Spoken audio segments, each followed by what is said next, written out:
Meeting to order. Yes. It is August 5th, 2025.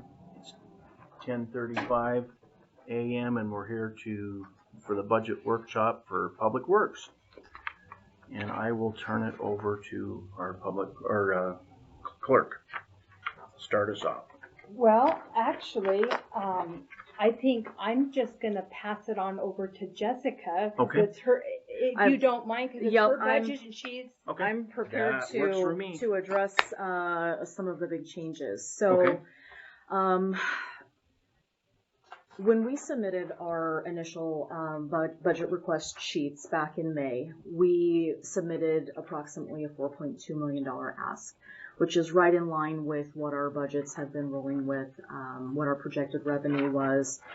And since then, we have been waiting to see what happened with the SRS, the Secure Rural Schools.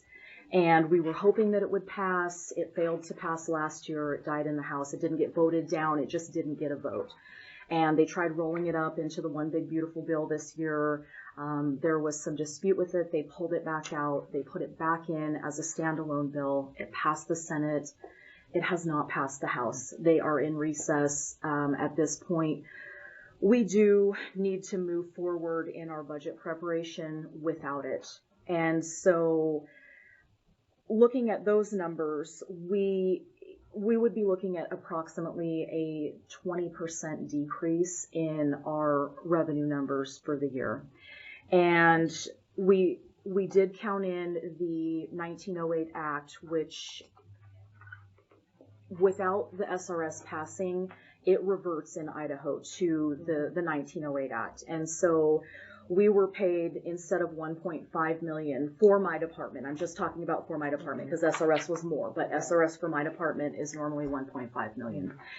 We were only paid in my department $697,000. So it was a significant cut. It's a loss of approximately $800,000. And so originally I had put together a spreadsheet with this yellow column to show the board what 20% of cuts would look like. And since putting that together in the last week, we all received the same email from the director of the Idaho Association of Counties. Mm-hmm. It went out to all commissioners, clerks, heads of county road and bridge departments, talking about the highway user revenue, which is the other component of our revenue. We projected approximately $2.7 million for revenue, and this operating fiscal year, we did get that. We actually got a little higher at 2.8 and change, which was great. It was very exciting.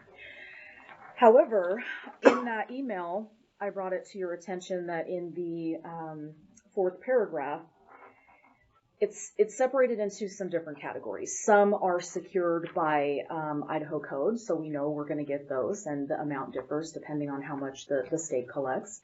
And they're pretty dependable. So the original old highway user revenue is pretty dependable. It might fluctuate a little bit, but it's dependable revenue. Okay. Same thing with the new HB 312 HUR, the HB 312 highway user revenue. That came about in 2015. Those sources can only be used for road and bridge maintenance. Mm-hmm. So those are a good, solid source of revenue. They fluctuate a little bit, but they're pretty dependable. The category that they call general fund comes from the general fund, but it's a little bit different because it has to be allocated each year by JFAC, and the governor will make recommendations on what he would like to see happen to that, which this year he recommended a 3% increase because costs are going up. JFAC didn't agree with that, and they decided to cut some of that and put forward to the legislature an amount less. The legislature chose to cut millions from that fund. From the director of the Idaho Association of Counties, they are recommending that we do not use this distribution to fund wages, anything that is an administrative cost to run the department. Mm-hmm. If we do choose to fund it, it should be funded for a one-time project so that we are not locking ourselves into lease payments, wages, contracted amounts, things like that. That amount was paid this year at $841,000. So that is $841,000 that the Idaho Association of Counties is telling us not to put in our revenue for operating costs. Mm-hmm. So looking back at the past several years of what that line item looked like, it's been anywhere from $260,000. 1 year it was like $350,000. 600 and some thousand. This last year was a high amount, but it's hard to say we're going to take $500,000 for a one-time project. Now, if we knew that was coming in at a certain amount, that would be fine.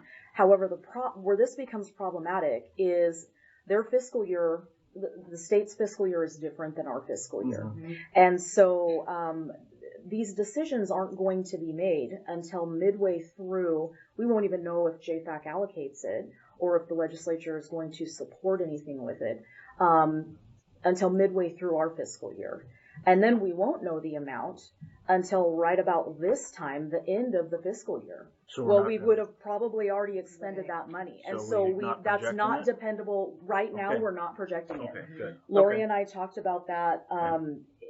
It's a lot to roll the dice on. And one of the things I think we need to look at is if we can talk about those funds, then, if it's just for, if it can't go towards wages, how does it work? Because if we hire contractors, you would they're almost going to have be wages to, anyway. You would almost have to wait and decide that money coming in would be used the following fiscal year. It's the only way that I can see something like that working, because you can't plan for how much it's going to be. You don't even know if it's going to be there. How do you budget for that? Now the 841 we got this year, right? Is to fund this current fiscal year that we're already finishing up. Mm-hmm. But was that okay to put towards wages? Well, I mean, we did because we budgeted for it. Okay. And so that way, I mean, it's not money that can't be. They're recommending we don't because you're writing a check that may bounce, per se. So unfortunately with the loss of the SRS at this point, which is approximately $800,000, and then the loss of the general fund funding of the highway user revenue, that is another $841,000. So for us, what that would reflect is a 40% loss. So we would be bringing our ask for the road department from $4.2 million down to $2.6 million. Mm-hmm. So what I did at that point was I added a line to the spreadsheet that reflects not only the SRS cuts, but also the SRS cuts with the highway user revenue cuts. And those cuts are deep. They're not just, we're not able to take 1.6 million out of employees. And in the flip side, we're not able to take 1.6 million just off of our expenses. It is a mix of each. And I can go through however you guys want to do it. I'm prepared to talk about that line by line, what that means. Overall, as far as wages go, the first 20% without the SRS would be a loss of 5 full-time positions. 5 full-time positions, we would up the amount of temps for winter, because where we are extremely going to be feeling this is in the winter months. When it snows, we still have 365 miles of road. That doesn't go down because our employees go down. Mm-hmm. We have to maintain those roads. In the wintertime is when we don't have control of Mother Nature. So we have to have bodies prepared to do it. Mm-hmm. Right now, what is factored in, that line is highlighted green because that one is a little bit different. That's the only line that was actually really raised. We would like, in that line, we had asked for 6 temps at $20 an hour for 20 weeks. Right now we're paying $17.39 an hour for the temps who do require a CDL. We do require a CDL. We were not, over the last several years, getting applicants. We never filled all of our temp positions. Now it's gonna be more imperative that we do because Mhm. we're cutting our staff. Mhm. And so we have to have the coverage. And so what that equates to is approximately $16,000 per temp per season. Okay. In comparison to an approximated, I mean, it's going to be higher or lower depending on the benefits and stuff, but approximately $80,000 for a year-round full-time benefited position. That's the benefits. That's all of the workman's comp, all of the costs that go into that. And so for us, where I've recommended filling that void is with the temps. That being said, our level of service is going to look different in the winter because we have a target of how many people we would like if we can fill those temp positions, but we can't guarantee that those positions will be filled even if you guys decide that it would be permissive to go with the raise from $17.39 an hour to $20 an hour. That still doesn't guarantee we're going to fill those positions. Now, moving over to the orange column, which is the 40% cut line, we will lose 9 employees. We will lose 9 employees, and then 1 employee would go from working 40 hours a week to 32 hours a week. So we will be experiencing cuts in all of the districts. Okay. Now, right now, the 5 employees that we're looking at losing on the SRS on the yellow column, those were people that we haven't hired yet. We put correct, because we were conservative because the SRS didn't happen. We actually have 6 openings currently. Okay.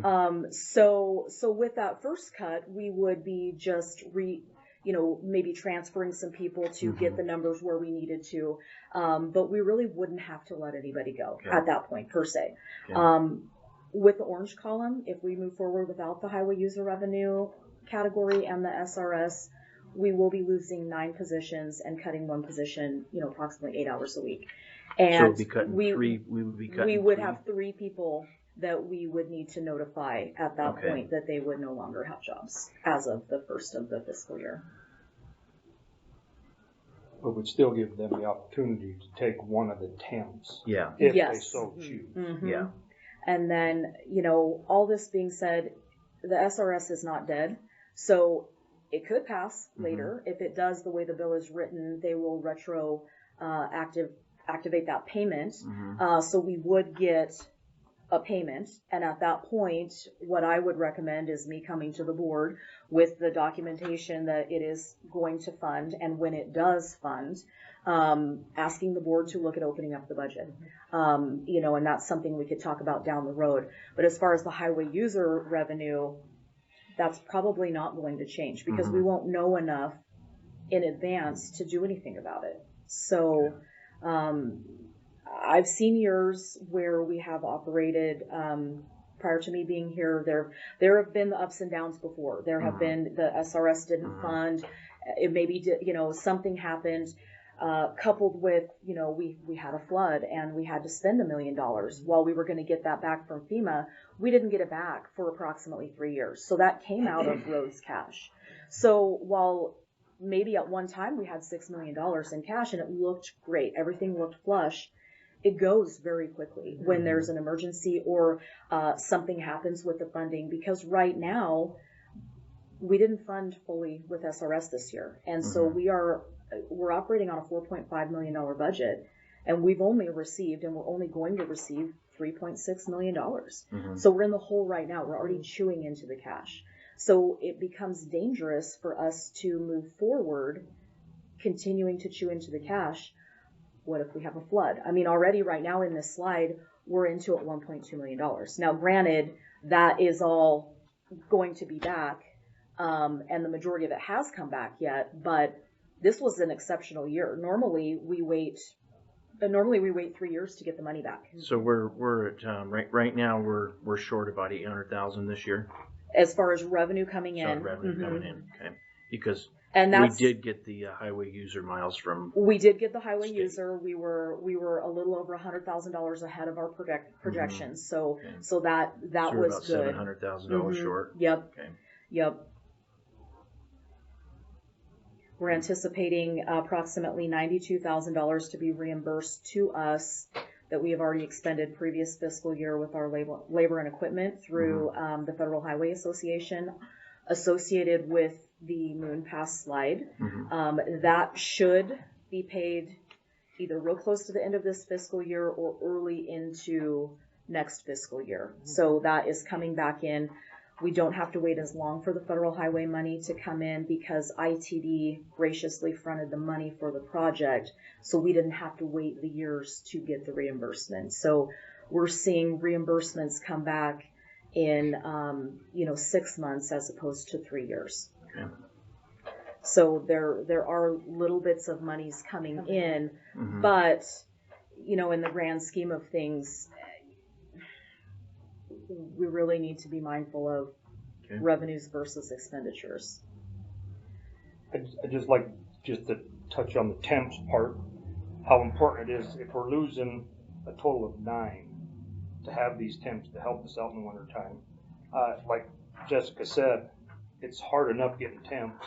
If we don't get those temps, the plow season, we're going to have to go into an emergency snow plow, program where only certain streets, certain bus routes are going to get plowed, and the neighborhoods won't get touched for several days. So raising the pay for temps, maybe that gets us a few more candidates. Maybe some of the DGNS, the Zanetti people who get laid off for that amount will say, okay, yeah, maybe we will come over to the county for that. But the $17 an hour with a CDL, you can go work at Walmart and make that.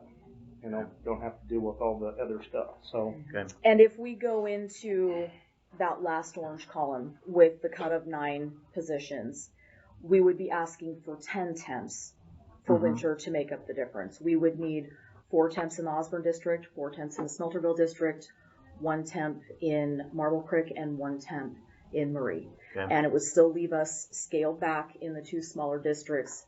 It would be doable. So then that brings our ask up a little bit. It still only equates to $160,000 for those positions, as opposed to, $80,000 a year for a full-time year-round position. So in the summertime, spring, summer, fall, what we will be doing is grouping some of the districts together, and because we would be looking at losing 2 positions per district. And so, some of them, it's not enough to do a job and flag. We're going to have to bring districts together. It means we're going to probably be able to do half of the amount of project type work. Our materials line, all of the lines have been slashed. If it is not something to do with a contracted amount that we are locked into, it's been cut. If we're not obligated by Idaho code to have it, it has been cut. And unfortunately, our patching material has been cut. We have had to cut out our chip oil. We have had to, because we will finish up the striping before fiscal year and we will do the length of Silver Valley Road, I've eliminated the striping line next year. We might have to look at doing every other year and trying to, put something in this year, take it out next year, if we don't see some improvement on the horizon for the revenues. It is a massively scaled back version. Some of the lines that you'll see have to do with our winter maintenance. Our liquid de-icer line, we cannot go any lower than we already have. Our road miles have not decreased. We have to maintain those in the wintertime. Our sanding material, we did not decrease those lines because we can't. We already can't.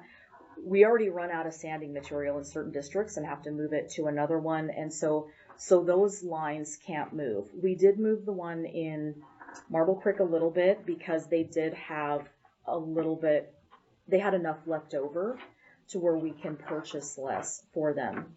But that's something we'll have to look at closely next year if we don't see changes with the revenue. So unfortunately, the situation we're in is not anything to do with operations or management at the county level. It has to do with funding cuts at the federal level and funding cuts at the state level. Right now, we don't currently, I mean, we've tried it in the past, we don't levy for road and bridge, because we never had to. And, you know, so that's not, I mean, my revenue sheet, the other sheet that I have that I handed out, only addresses the highway user revenue at the decreased amount, the 25% 1908 payment in lieu of the SRS. We get a small amount for billboards. We take in about $8,000 a year for utility permits, approach and utility permits, capital improvement interest. I worked with Lori on that, and it's been projected high forever. Realistically, 40,000 is what's coming in, and so we can't just project high because we want it to be high. And then we get a small amount for ground rent and lease. So you can see that everything besides our big two revenue sources, you know, that's it. The rest of it is approximately $55,000. It's a drop in the bucket. Okay, so are you looking at, I know, the PNC just upped a lot of their fees. Are you guys looking at going through your fee So we schedule only to have make two sure? fees. We only have two fees that we assess. And then also your rent? The rent it's for the billboards. That was renegotiated before That's no other space, it's just billboards? just Oh, billboards. okay, Yeah. okay. So it's not much that comes in. It's for the Okay. billboards. And so that's pretty consistent with Solid Waste has a billboard on their property, Yep. and it's the same companies and so those amounts are consistent with each other. Okay. So I don't see much moving for that. As far as our permit fees, we only have the approach permit, which is the driveway permit. And then we have a utility, encroachment / utility permit. And so the permit for the approaches, which is the driveways, is $100. That's been raised. It used to be $25. You know, we didn't cover our costs. And so we did move it up to $100. And then the utility encroachments used to be $25 as well. And we've moved those up to $200. Those are a little more intricate. You know, bringing them up, we're lower than some other counties, but we did base the new prices when they were moved a few years ago off of, you know, how much time it takes to process those permits. And so, you know, to look at that, we could possibly look at raising those. I could work with the board and bring some numbers.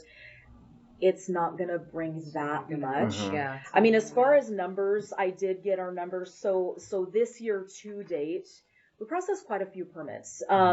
Approach permits, we've got 22 that we've had this year. And then utility encroachment permits, we've had 30. So approximately 52 permits. And so it does take a significant amount of time to go through each permit. It does entail a site visit and working with someone from our office, and then working also with the supervisor of the district. And so that's a pretty high volume, you know, of in and out that needs to go, and because, you know, they need to be watched and signed off on, and, you know, we have a hard time keeping up with them now. And so with reduced staff, you know, it might take longer to process the permits, but we will have to figure out how to work with the staff that we have at the cut levels. Okay. May I ask, what is that one? I know you just said it, but I missed it. Yeah, it's tied in with The billboard. the billboards. It used to be out of one line, and then Stephanie met with Timmy, and Timmy had put that into two separate lines. And so I'm not sure the reasoning why. Why that is split there, because we only used to have just one line that reflected that. Oh, I think we were, okay, yeah. Mm-hmm. We were trying to track to see who paid, Sure. is why we had, I think one is Sure. for like And Yes so, Co yeah, and it's one is Lamar. Yeah, Lamar, Yes yeah. Co and Lamar. So I'd like to get a little further explanation on some of the items that you're proposing cutting, Yes. just so the public and I and the board are aware of what. I mean, I can go through line by line if you'd Yeah. like me to go Yeah. through and Yeah, just let's kind of go talk to- about Yeah. what the lines do and things like that. Exactly. So I'm going to skip over to, I'm going to skip past the D because I'm skipping over wages and benefits. And so we'll just start and go along. So we had a meals line, which had a conservative amount of $500 in there. The meals were for basically we reserved the meals for if we had a big project where there was no food available, big training that was going to take all day and it wasn't feasible to do lunch. We might supply pizza for the crew or something like that. But it wasn't like we just buy pizza and have, a good time with the pizza. It was only because they were not able to get their lunch. So, rarely did we ever expend, much in that line. That line is eliminated. It's gone. You spent $52 in it last year. Yeah. So, we try to be as conservative as we can with that. If I need to go to lunch or I feel like I need to have a meeting with my supervisors and I want to buy them lunch, I pay for that out of my pocket. I don't expect the county to pay for that. I don't buy meals for consultants. I don't do any of that. Like, we're conservative and we always have been on that line. Registration education, we chopped that line from $3,500 down to $1,300. We would have cut it more, but we do need to, this is our third year since we started the mandatory flagger certification. And so that is one certification that I started requiring, and I feel like it's necessary. We've got to have our flagger certified people out there if they're going to flag, and so we do pay for that. And so we left that line item in there to cover for our flagger certification. Now next year we're not going to need that. We might need a small amount to cover a few new hires. We don't get our temps flagger certified. This is just our full-time benefited employees. Mileage, we had a small mileage line in there. I have never used that. There is one gal at our office that had to, make a delivery, and there was not a pickup available at the time. She kind of had to leave from her house, and so she counted her mileage. So that's where that would go. That line is gone. That is gone. It is zero. Office supplies, we've held pretty steady at $2,000. We always spend that. That is not for just my office. We have 5 offices that we run out of that. We have an office at each of the shops, which has a computer and a printer, and then we have my office as well. So the paper purchases and things like that, I purchase through my office, and then we dole them out to the shops respectively. Our ink is included in, our maintenance agreement, but theirs are smaller printers, and so their ink will come out of that. Our time cards, our bricks of time cards, it's usually about $350 a year for that. That comes out of our office supplies. So we did trim that because everything needs to be cut, but we only trimmed it from $2,000 to $1,800 because I didn't feel like we could operate on less than that. Yeah, and so welding supplies, we've been at $4,500 for quite some time. We have just had to trim that down in the orange to $3,000, and we're just going to have to. That's my question. Do with what we have. I mean, that's all we have for welding supplies. So. But welding is maintenance and repair. Welding is maintenance and repair. So we're saying if we run out of money there and we're just not going to be able to fix our equipment. And so depending on, we're almost to that point. I mean, that is something that, we could look at, we have a heavy vehicle maintenance line. So if it is on a piece of equipment or light equipment, we could, if we go over, fold some justifiable repairs into that. But we try to keep the lines separated and spending out of the lines that they're earmarked for, so we can all track better. Lori, did you have a question? Yeah, yes, I did have a question. So you're 45.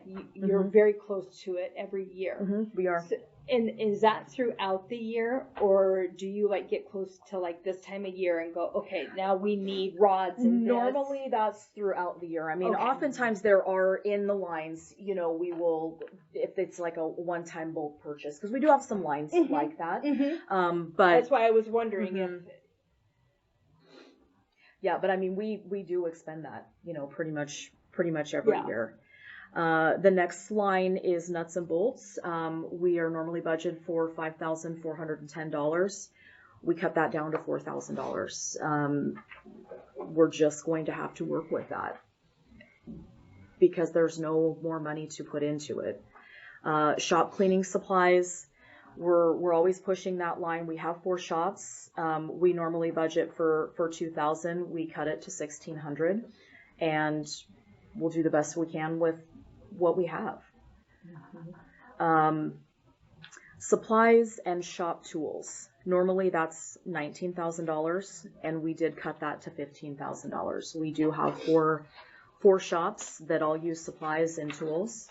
I did want to just mention something so the board knows where we're at concerning tools.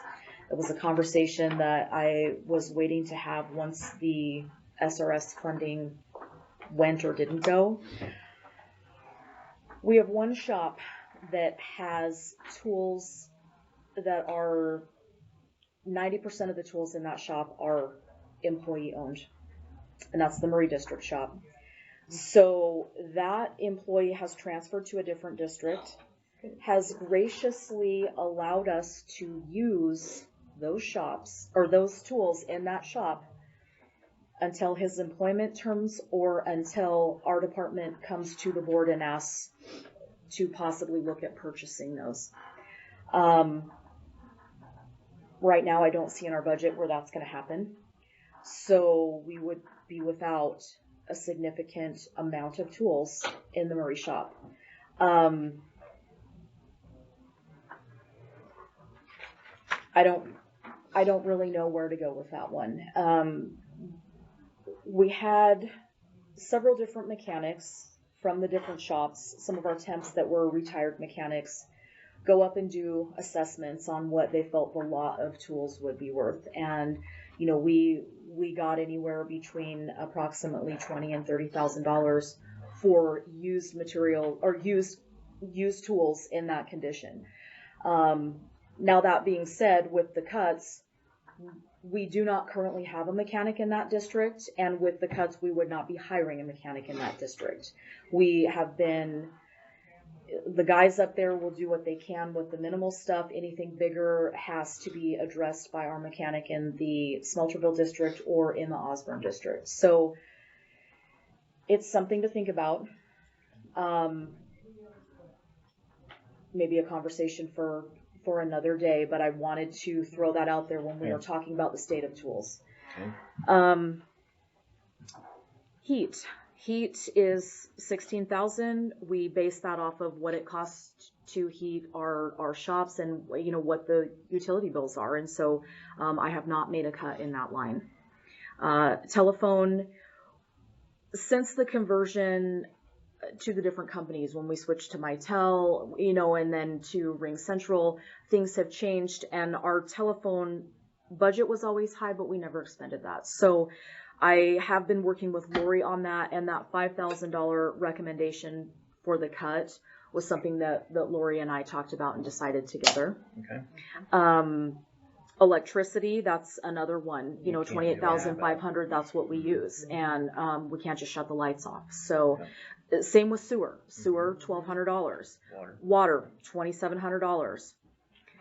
Fuel is where we could be rolling the dice a little bit here. So this, now we're talking about diesel. So we did about a 32% cut. We cut significantly. We're gonna have to do an assessment after winter, because in winter we gotta run how we run to manage the roads. 20%. We'll do an assessment after winter and see where we land, and that will dictate any projects that we do. You know, we might be scaling back. The unleaded fuel line. So fuel for this fiscal year, we had $240,000. Next year, I asked to bring that down in my original ask to $230,000, because I thought we just had all this money that was never being expended, and so I shaved a little bit off of that. We just kind of flip-flopped them. So the unleaded fuel, we were always pushing it or exceeding it, and so, you know, my ask was $73,270. I've cut that down and kind of split the difference, $68,270 for unleaded, and then for diesel, we cut it down to $185,000. What that looks like, we can't really tell, because the wild card is winter. How many employees do we have? what type of equipment are we using? Is it light snow that's manageable? Is it heavy snow that's back to back to back? Is it wet? Do we have to push back a lot? All of that is something that we can't predetermine. Right. And so that's where we landed. A little note on the unleaded. We have several departments within the county that do fuel up at our either Osborne shop or the Smelterville shop.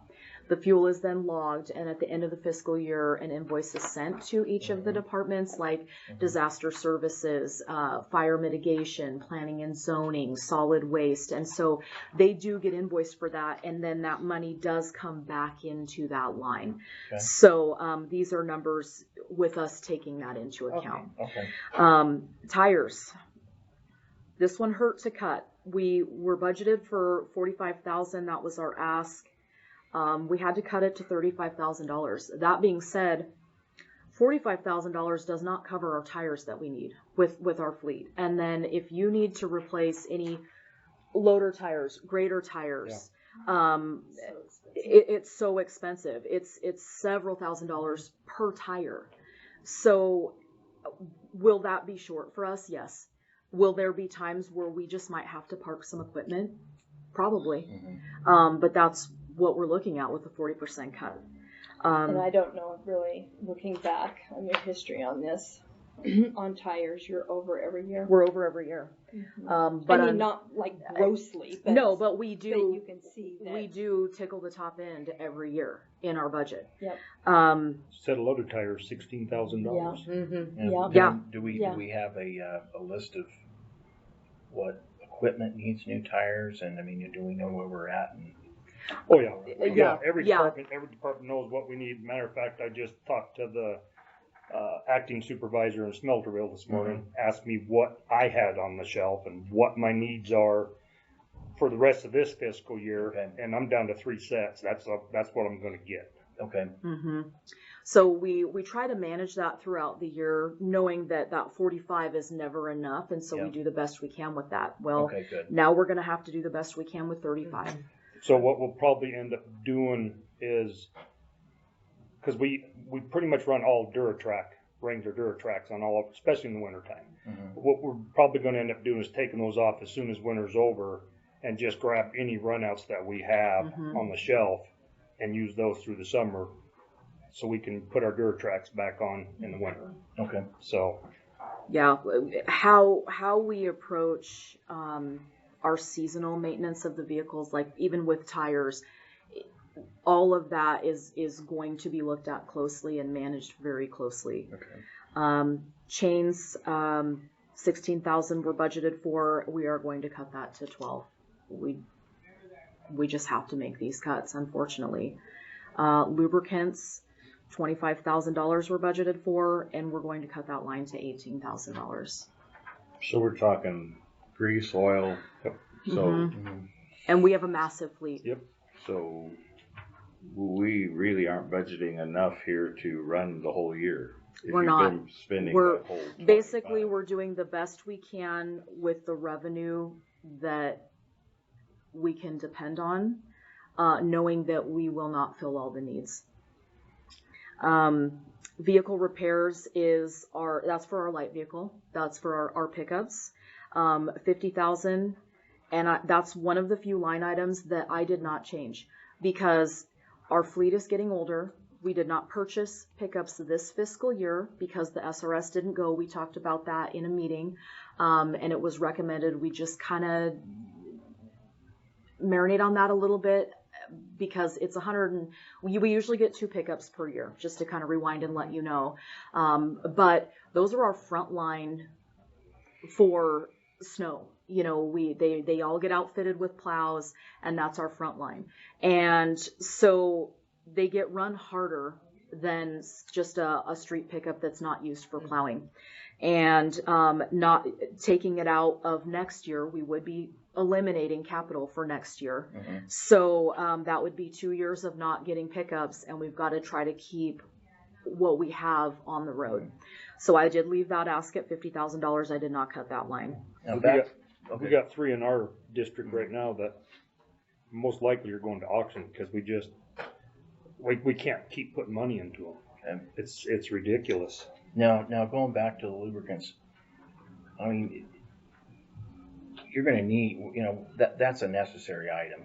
We can't not, I mean, if we can get more, we can get more. I mean, we we need to were put in there to trimming. make sure that we're, Yeah, to make sure we're And gonna we do did, the we met as a Okay. group, we went through all, me and the so that's gonna supervisors maintain everything and as yeah. best It's- as we well, can. it should. And we're it doing- should. We have, We do interval every 5,000 on Okay. heavy equipment. Yeah, we're not And- going to run it longer and not change it. Yeah, I no, mean, no, there we're just not might going be over. intervals No, no, where okay. things No, might no, have no. to be parked a little bit longer, okay. to buy I a see little what more you're saying. time. Yeah, no, it'll still be. So, it's yeah, we normal. won't- Okay, We won't not maintain the vehicles. We Okay. would park it first Yeah. Okay. before we ran it into the ground. okay.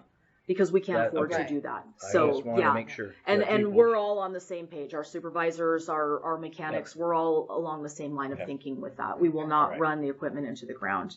Okay, But the public needs to be aware that at some point we may have to park vehicles because we Correct. don't have Yes. the money for Correct. maintenance and support. If we run into maintenance issues, if we run into Especially the fuel heavy equipment. issues, there will be some things that we're going to eye closely because we've never cut numbers at 40% Right. like this. Mm. Heavy vehicle maintenance, that's for our heavy equipment. I came a couple years ago and we talked about raising that because our heavy equipment that we own is older and the equipment, the repair costs are more expensive.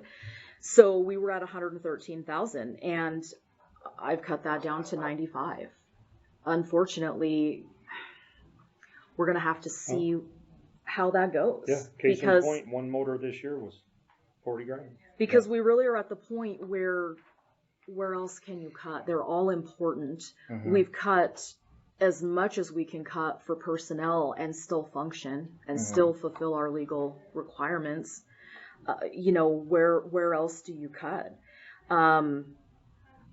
So professional services, that line is gone. Drug testing, $2,500. Have to do that. We have to do that. And we might be pushing that line this year because 10 temps coming on, they have to be Yep. drug tested. Mhm. So right away, that's going to be, Eating that's up. going to be eating it up. So we will not move that line.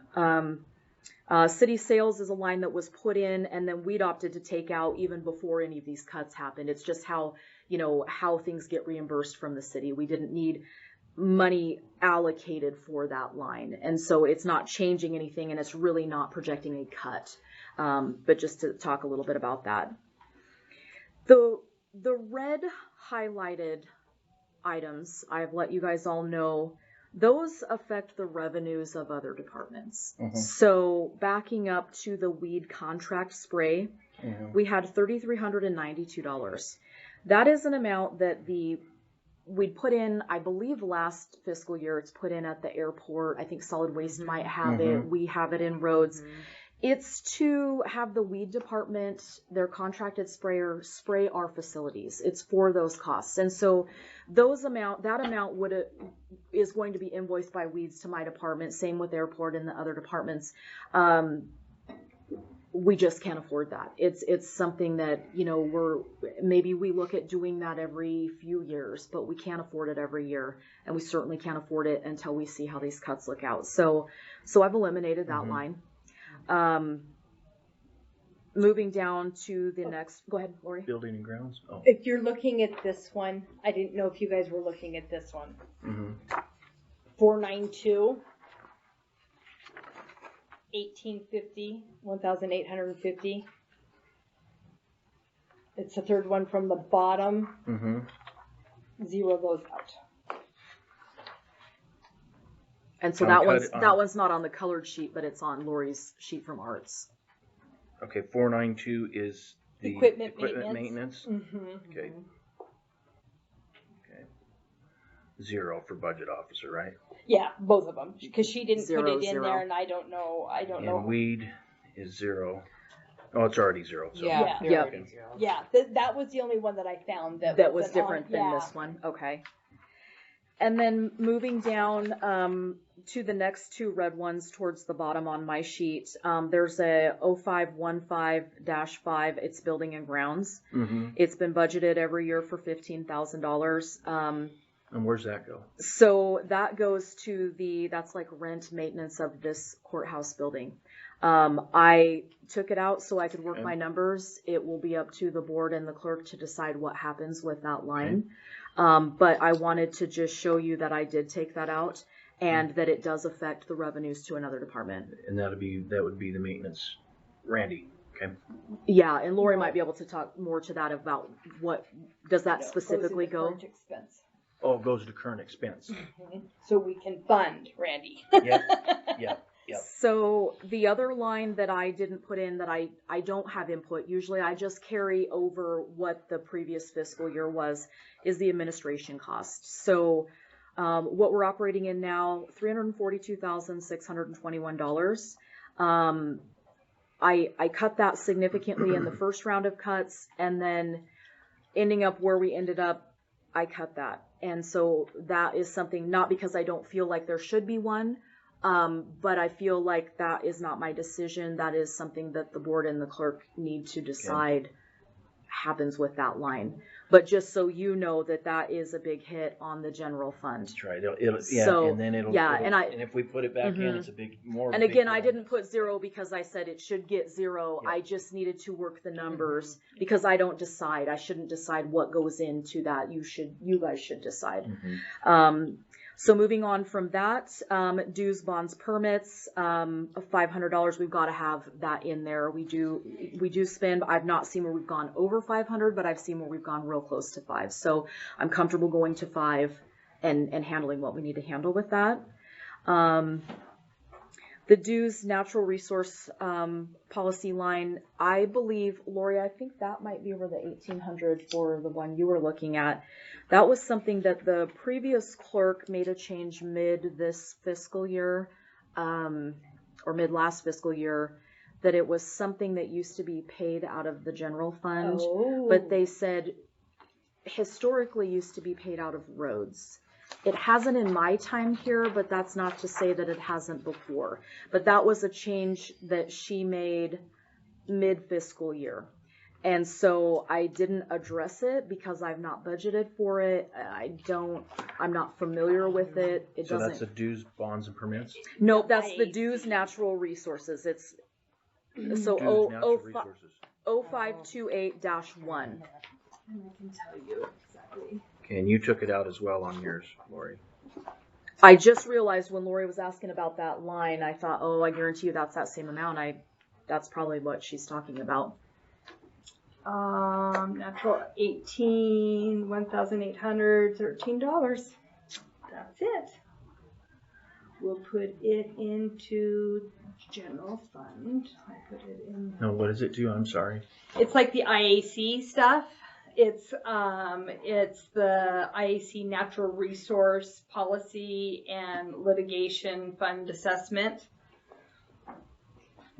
Or maybe I just completely lied to you.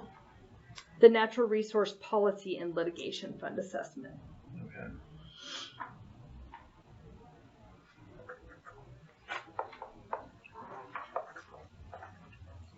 So I already put that into The general. the general. Okay. Yeah. So- This is so good.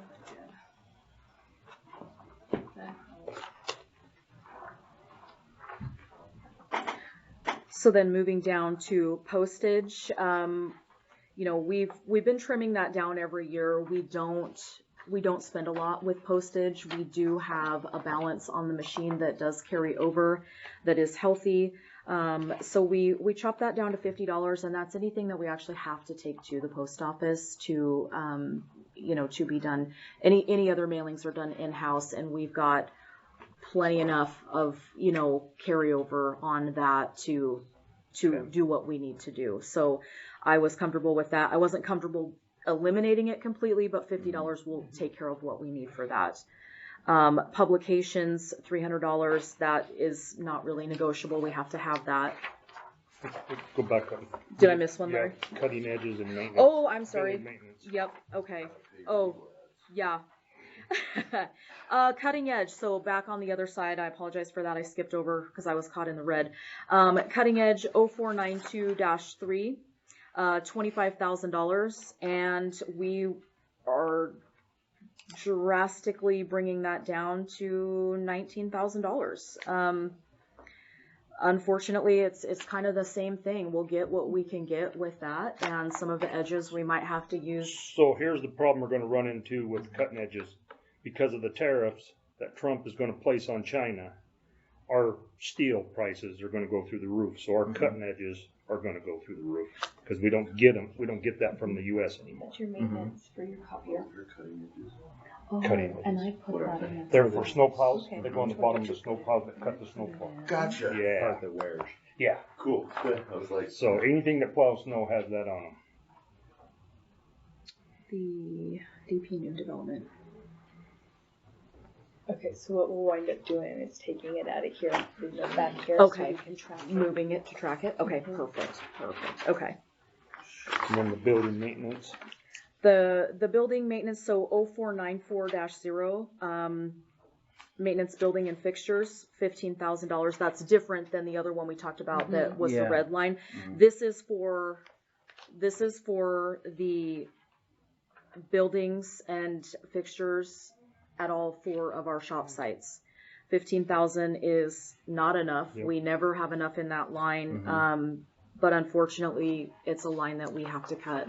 So we have trimmed that down to 12,500. There will be some things that aren't done. I mean, There already are. Our district, I mean, There already we are. need new doors. We've I mean, got, they're just- yeah. everything's- Right now, I'm trying to get new seals put on them, to get us by. And so we'll do the best we can with that amount of money. I mean, a garage door opener that needs to be replaced is $2,000 for one of those big doors now.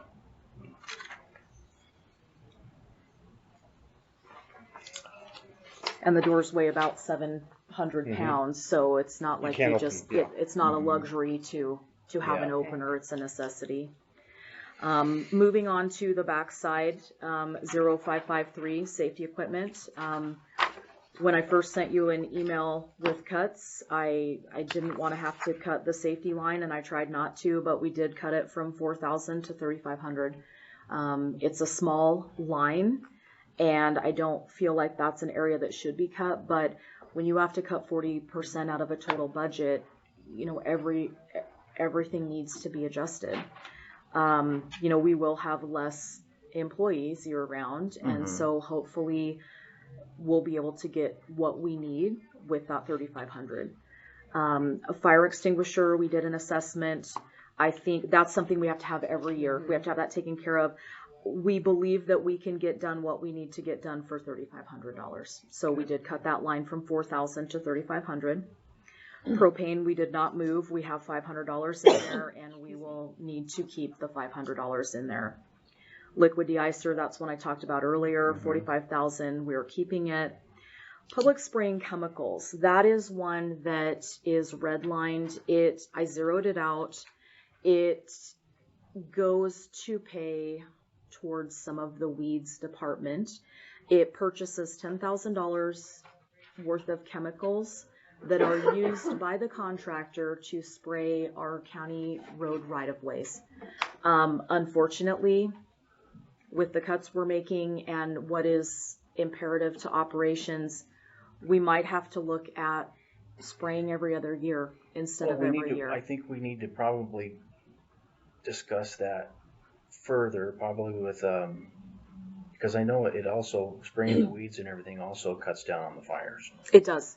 And I think It does. it's a And necessity. so how that It's a marries necessity, in, so we may have to really, and I knew that the red lined ones we would need to discuss. Okay. But as far as like for me getting to where we needed to at the bottom, that's Okay. why I redlined those, because I didn't want those to get lost in the okay, mix. appreciate that. Yeah, and so I'm happy to discuss those with anybody at any time, whatever needs to happen or how we feel that can fit back in if we need to. Okay. Or some, or if it, Right. maybe if they don't even need, yeah, we'll just talk. see what- Right, what's necessary Yeah. and what can or Well, can't be done. You bring up the fire hazard Mhm. for, so usually, we're out trying to mow all of the shoulders also. Well, our mower's right down to its last leg. The Smelterville district is basically using up what's left of the teeth on the mower Mhm. as we speak. We have a brush cutter in Silverton right now we are using to mow, just to try to knock down Yeah, the weeds, and it's not built for that. It is built for taking trees and limbs, and but I got that's the them doing. masticator thing then? Yeah, Oh, I got them mowing with it in Silverton, so it's we're trying to do what we can with what equipment we With have. what we have. Yep. It's Right. not right. Yeah. It don't make it right. and Yeah. Yep. It's not the prettiest thing, but Right. Okay. And so I did discuss the sanding materials at each of the shops. They're on their own line item. The only one that changed was the Marble Creek one because they did have some supply left. That might have to be looked at next year, but for this year, we're okay with a little cut in that. Signing has been that line. That's our signs. That's our signs. We expend that. We probably should be expending 2 or 3 times that. Oftentimes we replace signs with older signs that have lost their, reflective qualities and maybe they're not the most compliant. We do have to purchase signs. One thing that's been a huge drain on us have been the signs for no parking up the river. We go through those, they get stolen. We spend so much a year on that. That might be something that may not get to be replaced. didn't we just up that last year? And so we did up it. We upped it because Yep. we couldn't function on it. And Right. then we ended up spending over $600 on permanent signage because of the issue with the semis that were going That's up right. in the wintertime. And so, things that come up, we spent, I don't think it was this fiscal year, but previous, the big sign with the Idaho code so they could enforce up at the Murray dump location, which is Yeah. kind of the shared property. So our department did pay for those signs. So those will be some things that if they come up in the future, we'll probably have to discuss as a group, Yeah. where the funding for that comes from. Because unfortunately, we're trimming all we can trim and we have to look at what we need to operate our department at this point. I mean, we're there. So that's our signing. Another thing on signing, there's a sign grant that comes up that we're eligible for sometimes through LTAC, and it's $30,000. And a lot of times we'll put in for construction or bridge match. This year we were going to put in for bridge match for the Pine Creek Bridge. Obviously, we're not looking at bridge match. We're not looking at several $100,000 for bridge, even with assistance for that. So I had thought about, and I haven't talked to LTAC yet, because we don't know what our staffing level is going to look like. So we don't even know what we can commit to as far as like labor and equipment. It's hard to put in for a grant when we don't know if we can fulfill our end of the obligation. So I'm thinking maybe signs. This is our year for signs. So that's my initial thoughts. I'll talk to you guys more about it, but when we go through this line, that was where I'm thinking of going. We don't have to have the application done until September 5th, so we have time on that one. So there might be a little light at the end of the tunnel on signs. Striping, that's our road striping. Just an update to you guys, the striping bids are due on the 7th, so on Thursday, and then we will move forward. The striping will get done before the end of this fiscal year. So we will stripe the entirety of Silver Valley Road, one end all the way down to the other. And so then we should have our bigger highways done. Silver Valley Road will be fresh. Coeur d'Alene River Road will be fresh because that was just done through Western Federal Lands FLAP grant. So those lines are good for a few years. We just did 20 miles down on St. Joe River Road last year. So at this point, because we still need some intermittent striping up some of the gulches, but at this point, I've taken that striping line out for this coming fiscal year because we will be doing the striping on Silver Valley Road. We will assess next year, or if the SRS comes in, that's a line item we would want to put back. But right now with the cuts and what we need to operate at this point, I tried to save it. I cut it in half when we lost the SRS at 20%. Unfortunately, when it went down to 40%, that was a cut. And these bids reflect the fog coating, correct, from Osborne to Wallace? The fog will come in on a separate one Okay. from that, but that's all coming to you guys at the same time. So I don't want to talk too much about that because you guys will have to deal with that, but that is happening this year. So striping culverts. Culverts, we did cut that line from 15,000 down to 10,000. I worked with Larry and Owen on that. We do have a supply of some different sizes of culverts. Those are housed at the Osborne yard, and they're the ones that do the ordering for all of the districts, and then they're kept at that yard so we can keep a good inventory. We feel comfortable that at least this year we can go down to 10,000. That's not always going to be true, but this year we're comfortable that we can do what we need to do with what we have and what we need to purchase. Paving has always been that small line that's been $20,000. Kind of talking with culverts, you know, if we have to replace culverts where it's paved, we've got to repave over the top. And so that we left that line where it is because we all know that that's pretty much what it costs. Patching material, I tried really hard not to cut this line. We're at $25,000 before. We've cut that to $20,000. We're going to have less employees out to patch. And unfortunately, we're just going to be able to patch less holes. We'll do the best we can with what we have. But in the cuts, pretty much every line took a cut. Crushed rock base, it's another one that, you know, 35,000 was not a large amount to begin with. And we've had to cut it to 25,000. I just, and if you guys have ideas of maybe I'd like to see more of a cut in patching material and less of a cut in crushed rock base. This is just what I came up with and went over with the supervisors, and we felt like we didn't like it, but we could operate. I think your knowledge is better than ours, Jessica. You know, and really, these are not, I didn't just go through and say I'm taking 40% off of every line. You can see some lines were cut more than others. Every line was looked at 100 times, talked about with employees, past employees that had knowledge of, you know, past operations. Unfortunately, the chip oil line at $100,000, we're not going to have the staff. If we trim it, we're not even going to have, it would be a wasted line because we couldn't even get, we would have to contract somebody to do it. At that point, it's just a line item that's going to sit there unused. So for the time being, that one had to go. I don't want, I mean, obviously that's going to be one that should come back in, and needs to come back in. But right now, 40% of cuts, that's one that we zeroed out. I think people need to understand, I mean, chip oil, that is our maintenance. That is So our without maintenance. that, We our are roads cutting deteriorating maintenance. faster. We are cutting maintenance, and we will, I mean, obviously we're actively going to continue apply for grants, to fill any of these voids, to try to infuse some money to come in.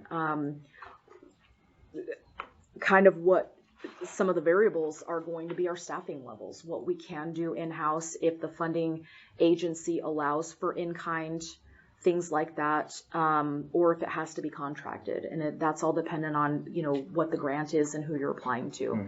So that's all stuff that we'll be looking at. Bring Colleen into that. Oh yeah, yep, absolutely. She can help find grants.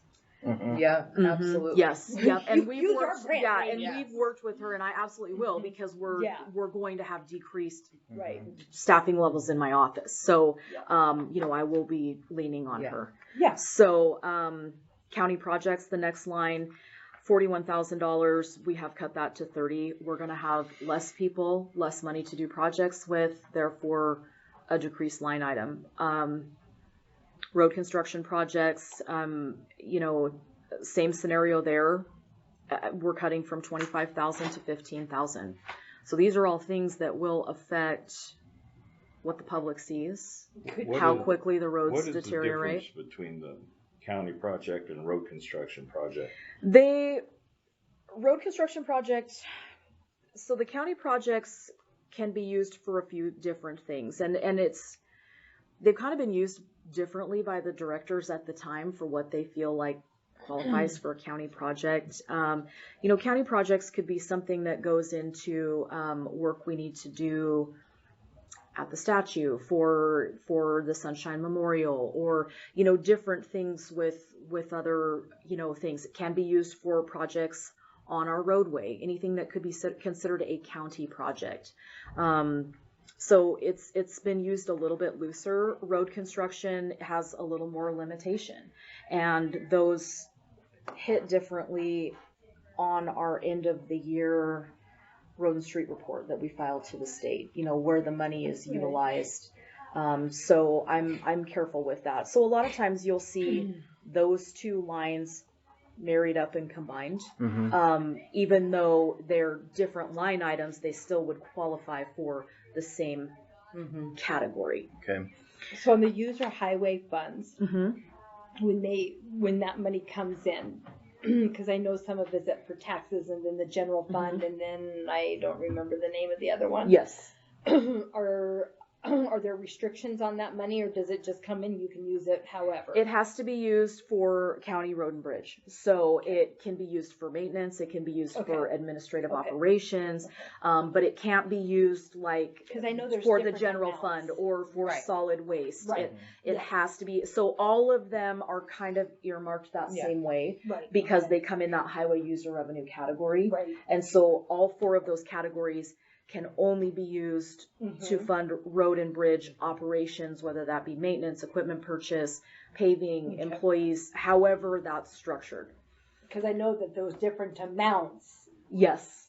like, okay, only this amount can be used for this or this in this amount. So Yes. that isn't really, as long as As it's long for as county it's roads. used for county roads. Okay, So, and then flagging. So this one I left approximately $500. I mean, it's a line that could be combined with signing, but we use that line for, you know, if we need new paddles for flagging or cones or things like that that pertain specifically to flagging. So that's why we left that line item there. We cut it in half from $1,000 to $500. So that's where we're at with that. Bridge repair contracts. $40,000 is in there. That is for any maintenance or repairs to our bridges or any contracted amounts for somebody else to do that for us. We have $40,000 in there. Unfortunately, we're cutting that to 20. We have 80 bridges to maintain within our district that are under our jurisdiction. That's going to get us a couple of smaller wood bridge decks. We're going to have to just do an assessment each year. We work every year with ITD and LTAC on the bridge inspections as they come through. Some of the stuff we can do without expending money. This year, we just finished a bridge deck up in District 1 in the Murray District, and we're starting next week on a bridge redecking down in District 4. And so, you know, we are expending some of that. We have another bridge that we do have to replace a smaller amount of riprap to get us back into compliance with that. So we'll do what we can do, and we're going to triage it every year. So our project list for bridges might have some moving targets. And it sounds like the leading Idaho local bridge funding that's been through the state, it's going to continue to fund the projects that have already been awarded, but it sounds like that is over. Like there will be no more new bridges awarded for replacement. So we're going to be back to the drawing board with that. Back to our only option would be federal aid, which has the 7.34% match, which we have a bridge right now that's designed, ready to go, and we can't afford the match. So it's going to have to sit on the shelf until we can figure something out or something comes through with funding. How is that, on the match on that, how long do we have before we lose the grant? Basically, they will just keep bumping us out. You almost just play musical chairs with other highway jurisdictions. We did that with the city of Wallace in the past on their 6th Street Bridge. It was delayed. They weren't sure about the match, and so we gave them our slot. They gave us their slot back, and so it just keeps trying to buy us as the jurisdiction a little more time to get that match. And so how many bridges do we have like that are? Right now we only have one that we're in design for that's in that, because the other one, well, scratch that, we have two, but we've already paid our match. The West Fork rehabilitation, we've already paid our match, and construction will happen either later this fall or early spring. That was the one that I talked about scoring the proposals. And so the only one that is really up in the air for us is the other Pine Creek Bridge. Beyond that, we will of course always apply for federal aid bridge replacement slots. It usually takes 8 to 10 years to get from design, award to application to construction. And so it gives us some time to look at what to do for a match. Unfortunately, every time that price of construction and match goes up, what used to be $100 match on a new bridge is now, or $100,000 match is now a $350,000 match. And so it doesn't sound like a lot, but when you're matching $5 million. What about the state roads fund that comes in every year that we just took out of the budget? It's gonna come in next year. We don't know what it is. And if it comes in, Can it- we can count that as extra money Okay. and we can set that aside to satisfy that match. I was just wondering if Yeah, sometimes so I you mean, can't there construct are it. some options down the line Okay. as far as moving. 41,000 you're talking about? Yeah. As far as moving forward this year, I've Yeah. I've been really open with LTAC. I've got my one person that I communicate with, Okay. Amanda Lamont, letting her know the state of things federally and within the state, where we're at, what we can do, what we can't do, that we're still very much wanting to and needing to Okay. have that bridge replaced. And Okay. so they're really good to work with and very understanding. So Okay, good. so there are some conversations that'll happen down the line with that. This one is, one of those lines, contracts / engineering fees. This is for, because I am not a licensed engineer, nor are any of our supervisors. This is for us to have a contracted engineer to pick from our roster. We have to have something in that line because we have to be able to use engineering consulting services. Let me see if I can find that's the one note I didn't bring up. There's an Idaho code that talks about,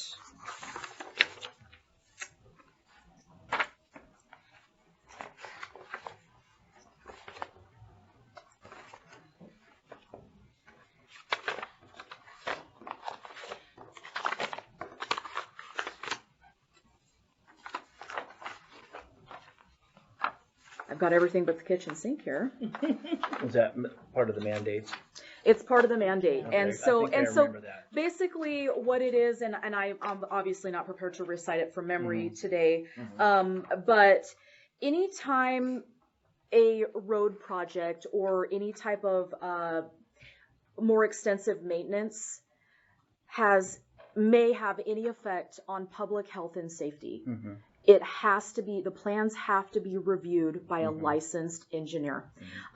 If we move forward, like let's say, if now that being said, we're exempt from, if we're replacing a culvert, let's say, and it's a 12-inch culvert, and we replace that in kind, we pull it out, we put it back exactly as it was, we don't need to have an engineer plan on that. If we resize it, then we do, because then that could have an effect on public health and safety. So any of the grants that we apply for that require, like the $990,000 grant that we got from the strategic initiatives out for the paving on Silver Valley Road, they wouldn't take an application without an engineered drawing that was stamped. And so it is imperative for us when we apply for grants, we have to have some money in that. So 2015, 16, and 17, the road department made some cuts. It always used to be budgeted for $30,000, all the way back to when they started budgeting for that. Then when the bottom fell out with SRS before, they cut it to $15,000. I looked back at the financials for all of those years. It exceeded the $15,000 every single year. So they brought it back up to $23,500. Then when we had all of the Leading Idaho local bridges in the mix, we need to have an engineer on our side that will represent the best interests of Shoshone County. We upped that a little bit. So we pretty much brought it back down to the level it was before we asked And I'm for sure it it's to probably be gonna upped. be, it's probably gonna be more because of inflation. Because of inflation. So even from, And so that also leads me, to kind of talk, I don't want to talk specifics about any particular firm or anything like that, but we have a roster that we operate off of. And this is questions that have been asked, I think by each of you. We have a roster, and when we put that out for RFP, or RFQ to get those proposals in, we're vetting for qualifications. It's a request for qualifications. And then we pick our roster. Once we go into contract, that's when they submit the prices. Well, the prices vary wildly. We have one that is, $150 an hour, and we have another one that's $250 an hour. Obviously, they're all vetted, they're all qualified. I'm going to pick the one that charges $150 an hour, if they're qualified to do it. And so that's why some of the choices. So obviously, we'll be as conservative as we can with this line, just like we are with all the other lines. But that's some of the thought process that goes into sometimes why we choose one over another. Because when we do the RFQ, all we get are qualifications. It's a disqualifier if you include any pricing. So we go into it like, great, they're all equally qualified as per our request. And then when you get into the contract phase, once you pick your three, then they tell you, these are our rates. You send the contract out, and then they tell you what their hourly rate is, and then you pick, and then it's the lowest one. Yeah, and then we contract with all of them, so we can use them at any time on our roster. But part of my decision-making process for who we use is because of the hourly rate. It really is.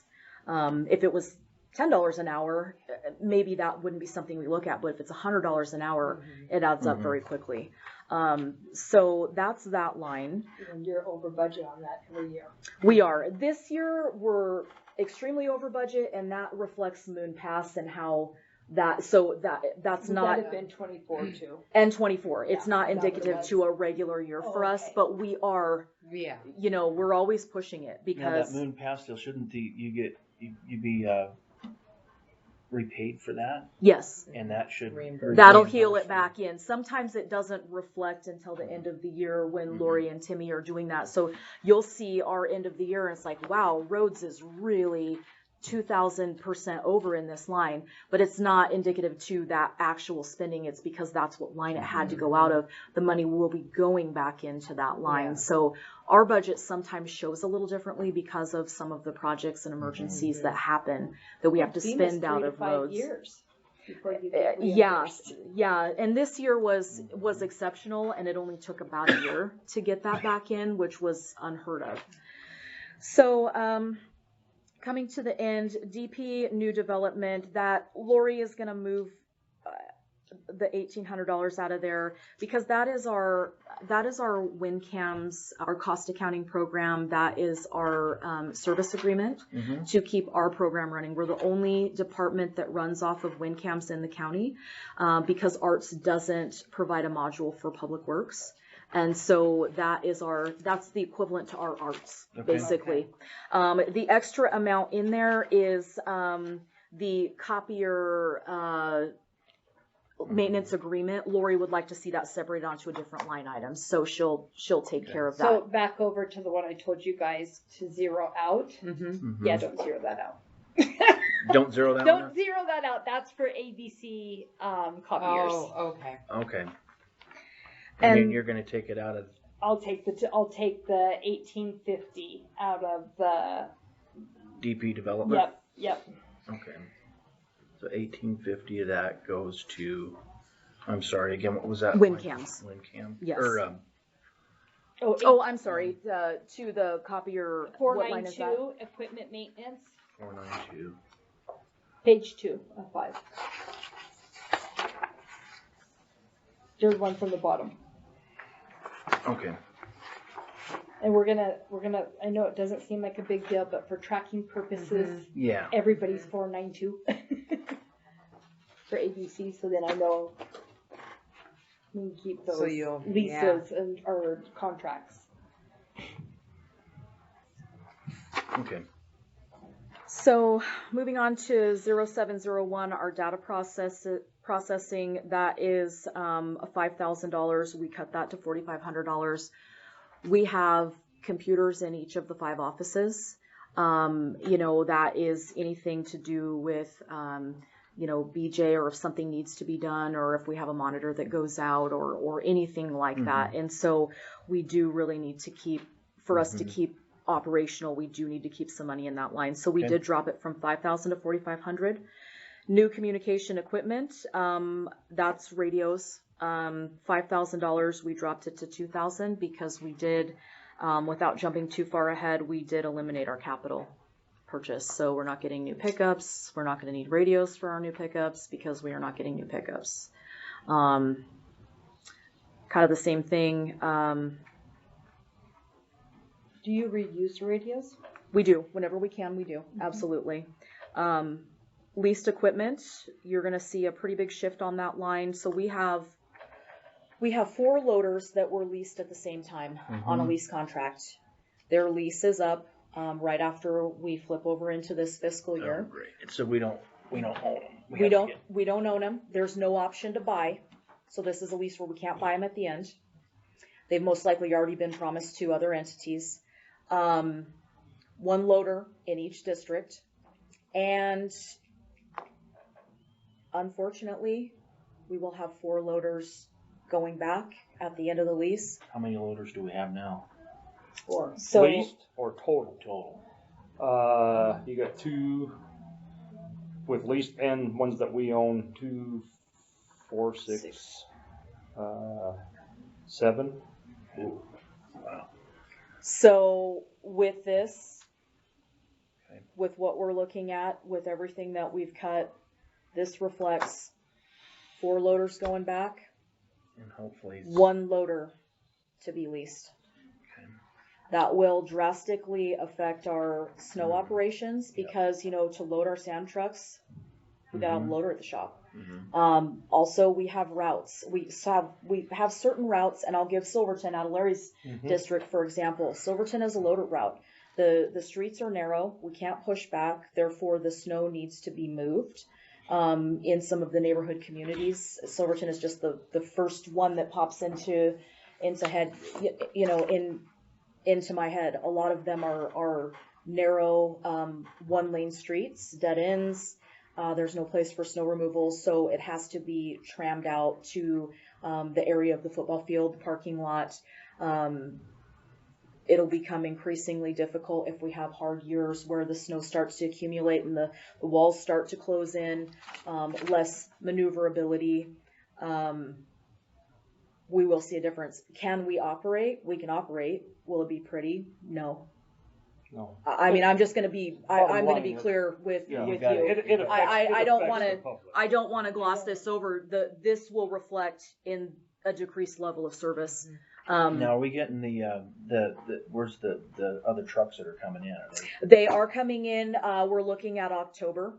And so, I don't know if we're going to see them 1 at a time or if we're going to see them 2 at a time or if we're going to get all 4 in the same shipment. So, they're being implemented right now in Boise and, then they'll be delivered up here. We'll have a training for everybody and we're probably going to be in the throes of. They're going to be plow trucks as well, right? Yes. That's all they are. So, They are plow that's all trucks. they They are. are So they're going to be not utilized trucks. as plow that's trucks. going to help you with the pickups this year. I mean, Yes and no. Yes and no, because pickups can get into smaller, tighter spaces. Not everybody's going to be able to drive the plow trucks. They're yes and no. Probably So- equally yes and equally So let's no. go back to loaders for just a moment. So the loaders in Silverton, for example. So we go through there and do a full plow in Silverton, and we can do that several times. Then we get to a point where we can't do it anymore because there's no place to put the snow. So we have a snow bucket, so we'll drop the snow blade, put the snow bucket on, and if we have to, we'll tram it. If not, if we have extra guys and there's not a lot going on, then we'll take dump trucks up there and we'll tram it through Silverton over to the field and dump it. So that's the importance of having. Then we got to keep one at the shop for loading sand. Yep. So it's almost, you almost got to have 2 in each district. Okay. All So right. how are we gonna do that in Osborne with 1 loader? That's where we're hoping some LATCF funds will come and help us. It's it's one of those things that But we have this lease equipment as $200,000 or $201,000. But that's if you were buying it, paying for the lease outright. no, First year. no. That is, we have leased graders that are, we're just talking about the Oh. loaders right now. We have some Oh, leased I graders. thought we, okay. Yeah, no, I was and gonna say, you wait a can minute, I'm see like confused. with all four, you know, originally we were gonna ask for 324,000. Mhm. That is a $40,000 cushion that could have probably been brought down for like new purchase, just to make sure if the amounts are over or under. That included that and then 4 loaders coming back in. Because the loader lease payments for annual have gone up about 2.5 times. So how What much, we're paying right how now. much are your loader lease payments? Currently right now that we're turning in, Mhm. 11,200 a month, or I mean a year, 11,200 a year. They're going to be 28,500 a year, and that was the cheapest that we have been quoted. Interest rates are up, cost of machines are up, it is all up, and so. So this 200,000 that you've got banked for That here is replaced. one loader. That's 4 leaving, 1 coming back, So you're purchasing it or leasing it? leasing it. Lease. Okay, you said it was $28,000 a year for the lease. Mm-hmm. Graders. Graders are in there. All the graders in there. Okay, graders. Yeah, because we've got our okay, I see. graders. We have Yep. graders in there. Yep, We have yep, loaders. Yeah, Oh, okay, Yeah, Mhm. okay. three that's graders. our everything that's leased in the road department. Okay. That even used to include our copy machine prior to when we did our purchase. So anything that was a lease went out of that line. Okay. And so we've got, and I submitted it with my original, but we've actually got a separate spreadsheet that itemizes, you know, which machine it is, which district, when it was leased, how many years left, the annual payment. So we do have that, and that's part of our budget process that we include in all of our budget packets. There might even be a photocopy of that in here, just to kind of show you. This is my copy of, I don't have an extra copy, but we do keep a running. And that one's from May, so that one is not current. That was what we submitted and where our numbers came from. Okay. So there are some old leases on there, but the amounts are zeroed out just to show for auditing purposes, because, you know, we need to refer back to several years back for, you know, VIN numbers or serial numbers, things like that. And you have that. I do. You, Do yeah. we have that in our? Yes. Okay. Yeah, that would have been included in all of the Yeah. original packets. Okay. And so, moving along, rental equipment, we had a minimal amount in that line, $5,000. We just zeroed it out. You know, we'll just have to see what that looks like. But I mean, we had to really make some tough decisions. So down into the C category, capital heavy equipment, that amount was only in there before in this operating year to cover the small amount that we didn't ask for out of the LATCF. That's for the sand trucks. Capital equipment trailers, $10,000. We did expend the majority of that this year on the copier. That's the line we took it out of when we purchased the copier. And then capital light vehicles, $130,000. We zeroed it out. 40% just didn't allow us to do that. What happens is our fleet just gets older and older and gets run harder and harder. But unfortunately, that's what we're looking at.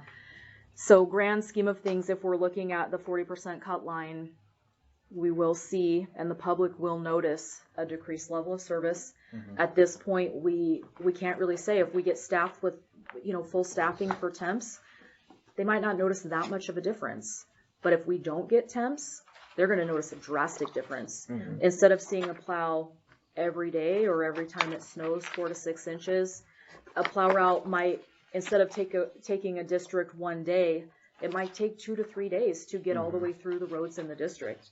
And what happens to things like snowmobile parking lots? Unfortunately, They don't get we plowed. will not be able to do any plowing for anything we are not reimbursed for. I know we've been kind of talking about that this last year with the snowmobile parking lots, but that will not be on our priority list whatsoever. We will not be able to do That'd be a those. tough one. You know, the taxpayers are looking to get their Mhm. streets plowed, and we're up plowing Mhm. parking lots for out of state, Right. you know, recreationalists. Mhm. I get it. It brings in revenue, Mhm. but you know, But, my commitment in my district is the county people. roads. And if Not we the don't, parking lots, if not we the don't fish have hatchery. revenue, we're gonna have to operate on what we have for revenue coming in. If we don't have revenue coming in, we can't do it.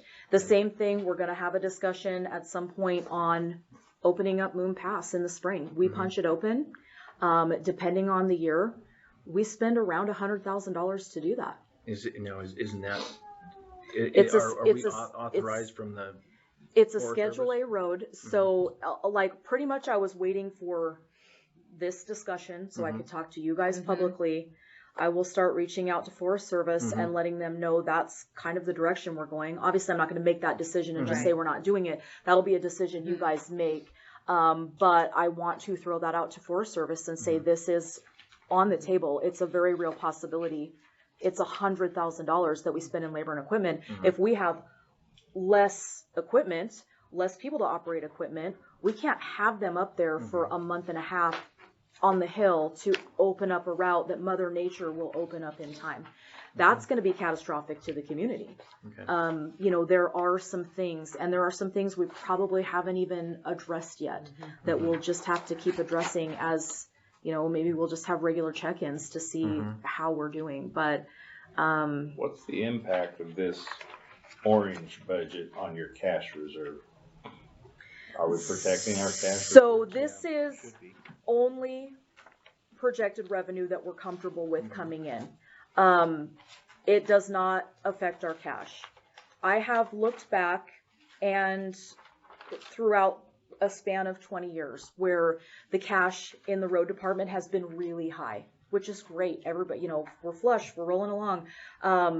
And then something will happen or a budget will be approved where maybe it's $500,000 more than what the revenue coming in is. It seems to have always been operating on using a little bit of cash over the past few years. And then you have the bottom drop out with the SRS, which has happened a few times prior to this.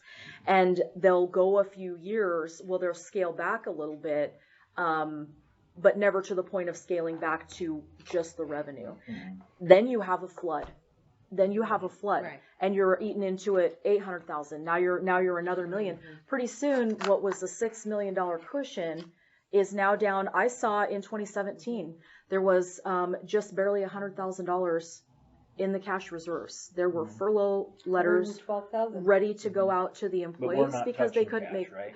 This is Aren't we? Aren't we we touching shouldn't be. about I think it would be 15,000? like 15,000, like 15,000. Because if you look at my bottom line in the orange versus the bottom line, I couldn't cut anything else. I mean, if you guys want that to match penny for penny, Can't. let's discuss what line and make that cut as a group, because this was us as a team. This was us doing multiple versions to get it down, and we could only come within $15,000. So this would be dipping $15,000 into our cash. Okay. So this is what we're looking at doing now. After we leave here, we're going back to We are Osborne going. shop to have a We're, talk with potentially 3 people losing their jobs. I have called at 1:30 a department-wide meeting with all of my employees, and I will address them because I don't want them to see this on Facebook before I've had a chance to talk to Okay, them and then about it. I think we need to have a executive session with us to talk about the employees and which Sure. ones. Sure. Okay. I think that's it. Do you guys have any? This is a hard season. I would like to say that this has been the most difficult thing I've ever had to approach. I know it's difficult for you guys as well. Selfishly, I want to find more money. I want to find more money. I want to take more money from another department. I want to take from our cash. But we have to be fiscally responsible, and we can't spend money that we don't have. Yeah. And so this is where we've ended up. If you guys think about things before you ink in this budget and there are things you would like me to readjust and we want to reconvene, I'm happy to do that. This was Okay. a lot. It was a lot to tackle that first cut and then to tackle that second cut. You know, we don't take this lightly. Nobody is happy No, about nobody this. would. And see, Yeah. and we're not through this yet because depending on how the budget comes out overall Mm-hmm. and what happens with wages, what happens Mhm. with MOBs, we could lose more guys. Mhm. So this, I mean, it's kind of a double-edged sword. So to try to say what our snow operations will look like, we honestly won't know Yeah. until we get there. I And understand. we'll we do don't as know. much communication publicly, even if we have to do weekly updates on our staffing levels or what Yeah. to expect, or when a Okay. snowstorm is coming up. You know, we'll just have to approach Yeah. things differently this year. Any Well- further questions from the board? I appreciate Yeah, I appreciate you everything. guys spending all this Do we time have- going through it strategically. Yeah, I just want to say that when she was talking about the temps and raising them up to 20, remember that she did budget that at $20. Mm-hmm. That if you're uncomfortable with that, but that doesn't mean that it has to be the new normal rate. That means we need somebody. Yeah. So I mean, if we get flush next year, you know, and her revenue pours in, and it's not, you know, just so desperate that we need somebody, and you are more comfortable with dropping that back down. I just don't want you to think that that $20 is going to be the new. That's what it's always going to be from here on out. Okay. And then flagger certified. I would think from here on that needs to be just part of the requirement and not bumping up that dollar. So flagger certified is part of the requirement. Everybody in my Okay, department is okay, required. It's okay. that one and first aid CPR Okay. are two of the requirements that are not negotiable. Yeah. If you want to Yeah. work in my department, you're going Yeah. to be flagger certified. You're going to be CPR first aid certified. And then bringing calling in to help you look for those. Absolutely. And Yeah. then Colleen and I work great together. So and then I would think that in the winter this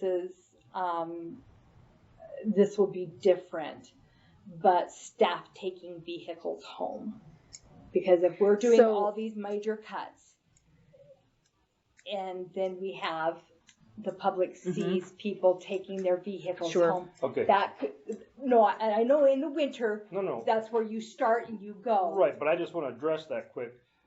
We don't do that in my district. My district, I get one, my second gets one. None of the other guys get them, just because we're Okay. trying to scale back. Right. I wasn't trying to like point fingers. I'm just saying that won't look good No. Okay. No. if right. And I we mean, and I understand will those- do. I mean, we will do an assessment on all of the aspects. At this point, what we wanted to do was meet with the board, you know, as soon as Yes. possible. I mean, I was the one that pushed. Let's get in a meeting and Yeah. start talking Yeah. about Yeah. this. That's a good And deal. from there, you know, we have a lot of work to do.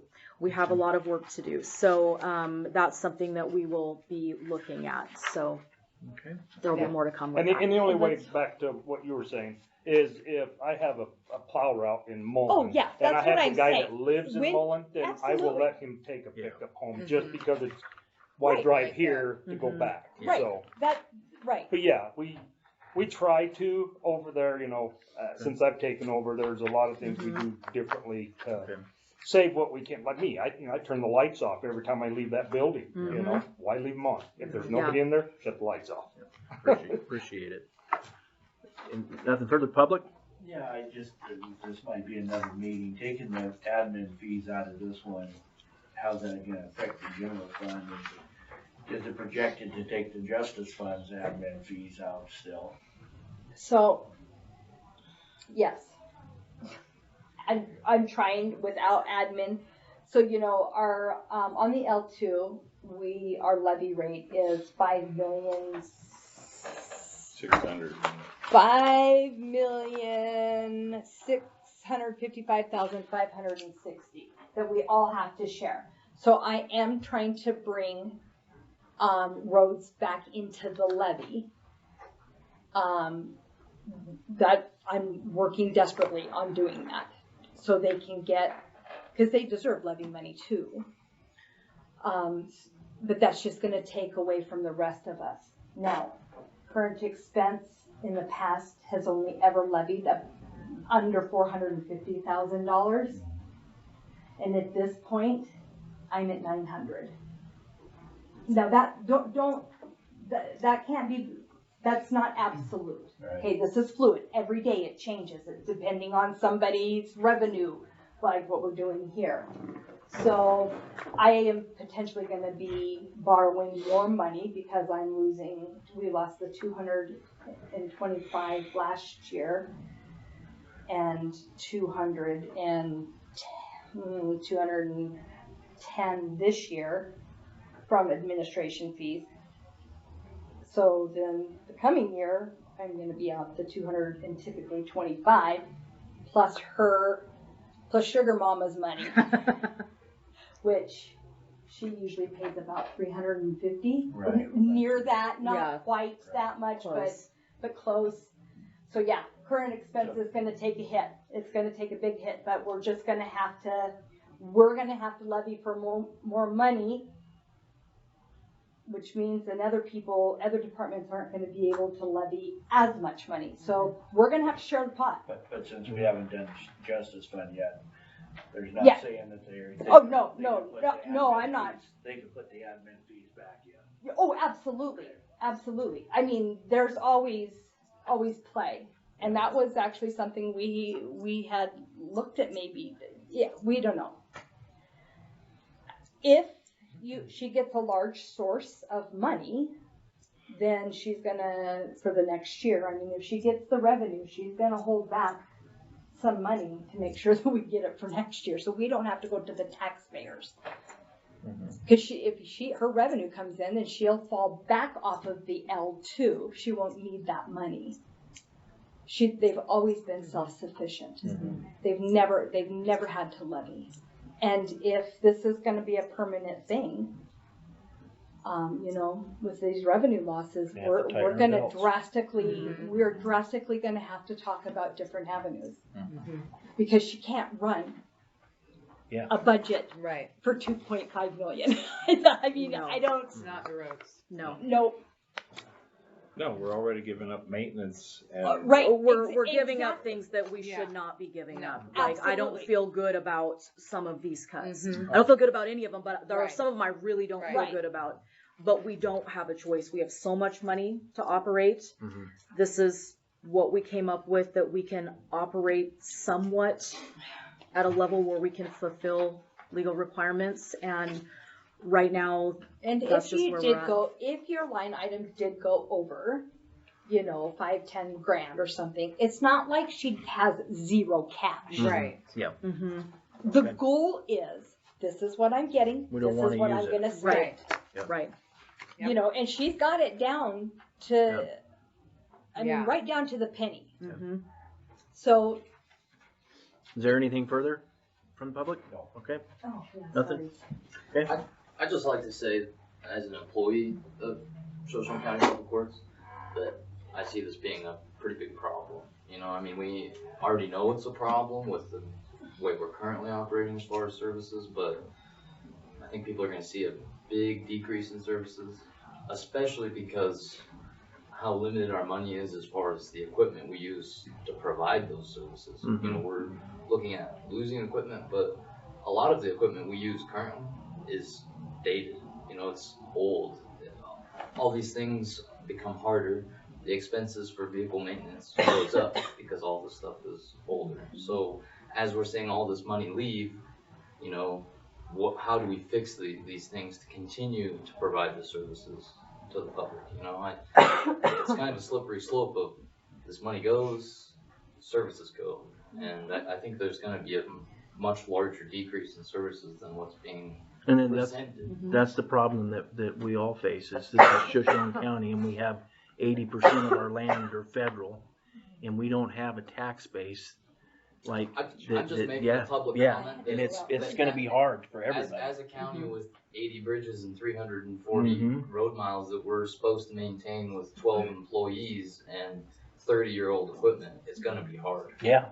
So And he's right, it's hard to look back and see at one point my department, my district had 13 employees. Smelterville had 13 That's when we employees. had logging.